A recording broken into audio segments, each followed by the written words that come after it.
Unimpressive, ये शमा मोहम्मद का वक्तव्य आता है। शमा मोहम्मद ये नहीं देखती हैं कि इस पेट के साथ भी, थोड़े हुए निकले हुए पेट के साथ भी रोहित शर्मा रिकॉर्ड की झड़ी लगा रहे हैं। ठीक है, हर खिलाड़ी की हर चीज बहुत बेहतर नहीं होती है, हो सकता है कि फील्डिंग में थोड़े वो कमजोर हों, थोड़े कमजोर हों, लेकिन क्या बैटिंग है। उसके बाद भी फील्डिंग भले ही कमजोर हो, लेकिन रनिंग बिटवीन द विकेट कोई कमी नहीं है रोहित शर्मा में। रोहित शर्मा के मैं आपको रिकॉर्ड्स दिखाता हूं, आप सबको पता है, फिर भी मैं बताता हूं। इस शमा मोहम्मद जो कांग्रेस पार्टी की शमा बुझाने के लिए काफी है, अगर इस तरह के व्यक्तित्व रहेंगे। और देखिए, कांग्रेस पार्टी के जितने स्पोक्स पर्सन हैं उनके एरोगेंस की कोई सीमा नहीं है, एरोगेंस की कोई, और सारे स्पोक्स पर्सन की तरफ से मैं बोल रहा हूं आपको, सबके सब एंटायरली। और इनके जो मीडिया प्रमुख हैं वो तो और भी एरोगेंट हैं, क्योंकि इनके आका ही एरोगेंट हैं। और आज कल से लेकर आज तक ये मैक्सिमम ट्रोलिंग चल रही है कांग्रेस पार्टी के खिलाफ, और कांग्रेस पार्टी के मुखिया पवन घेरा जी आकर के बयान दे रहे हैं कि नहीं नहीं नहीं, वो मेरा बयान नहीं है, वो कांग्रेस पार्टी का बयान नहीं है। और कांग्रेस पार्टी ने इस बयान से खुद को अलग कर लिया है, डिस्टेंस कर लिया है कांग्रेस पार्टी ने। आपके पास और कोई चारा भी नहीं है, क्योंकि आप जहां जाते हैं आप समझिए ऐसा काम कर जाते हैं कि रही सही कसर जो होती है वो बाकी युवा देश के पूरा कर देते हैं। एक तरफ अभी तो राहुल गांधी ही ट्रोलिंग में थे, लेकिन अब शमा मोहम्मद जैसे लोग ऐसे हैं जो आपको और ट्रोलिंग में ला देंगे। तो कांग्रेस पार्टी का ऐसा लगता है कि मति मारी गई है। इस प्रकार के स्पोक्स पर्सन को कोई ट्रेनिंग नहीं है। आप कल्पना कीजिए कि यह मनस्थिति, यह माइंडसेट क्या है। माइंडसेट इंप्रेसिवनेस देख रही है उनका, कि वो कितने इंप्रेसिव हैं, वो कितने प्रभावकारी हैं, यह देखा जा रहा है चेहरा से, शरीर से, उनके खेल से नहीं, उनके खेल से नहीं। और यही रोहित शर्मा हैं जो एक जगह हारे तो दूसरी जगह जीते। जीते, वर्ल्ड कप जीत के आए, हारे लेकिन जीते भी, फिर भी इन्हें कोई शर्म नहीं, फिर भी कोई शर्म नहीं है इन्हें।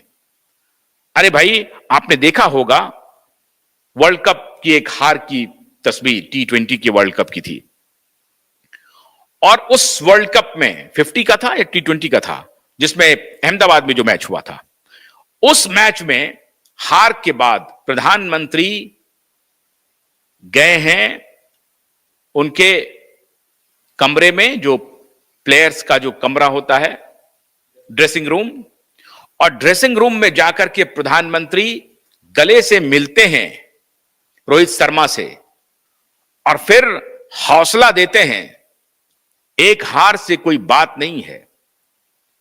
और इस प्रकार का हौसला देते हैं कि गिरते हैं सहसवार ही मैदान जंग में। तो वो जो गिरेंगे वही उठेंगे, ये हौसला प्रधानमंत्री देते हैं। कांग्रेस पार्टी की शमा मोहम्मद कहती हैं अनइम्प्रेसिव हैं, इनको प्रभावकारी चाहिए। मैंने आपको बताया ना, इनको इमरान खान चाहिए, इनको कपिल देव चाहिए। अब पता नहीं ये तारीफ करती हैं विराट कोहली का कि नहीं करती हैं, या महेंद्र सिंह धोनी का, या कैप्टन कूल का, राहुल द्रविड़ का।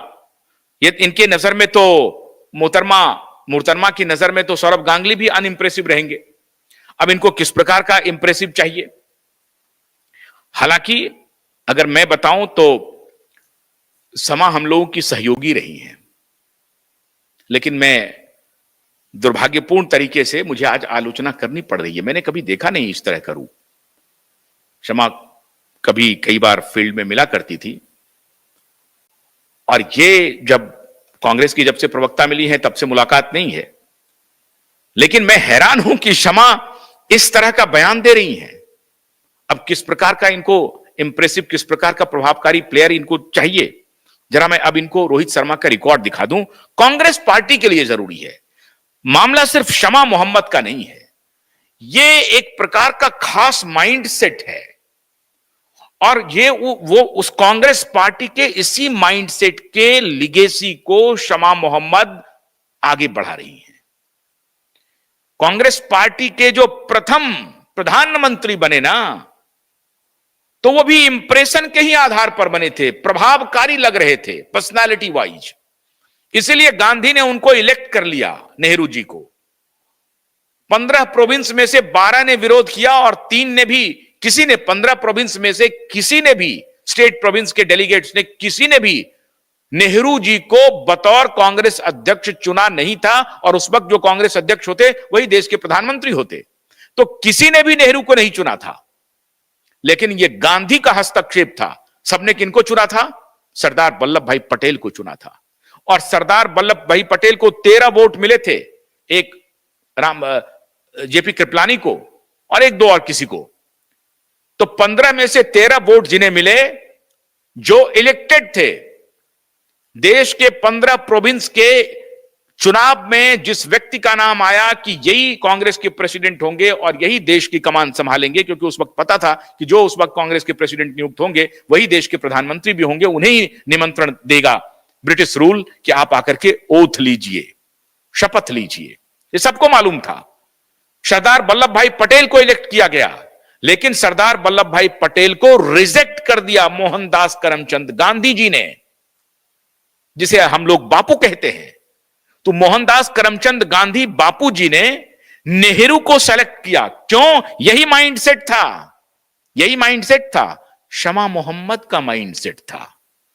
और इसीलिए दुर्गादास, जो उस वक्त हिंदुस्तान टाइम्स के बड़े पत्रकार थे, दुर्गादास ने जब पूछा गांधी से कि ये कैसा क्यों किया आपने, आपने सरदार पटेल की जगह नेहरू को सेलेक्ट क्यों किया, तो उन्होंने कहा कि because Nehru speaks better English than Sardar Patel. This was the verbatim statement of Mohandas Karamchand Gandhi. और नेहरू थोड़ा सा एफ्लुएंट लगते हैं, थोड़े युवा हैं, 15 साल छोटे थे। आप सोचिए, हम में से, आप में से कोई व्यक्ति अगर वहां होते तो वो कहते कि नहीं, हमारे पास वक्त है, हम सरदार वल्लभ जी के बाद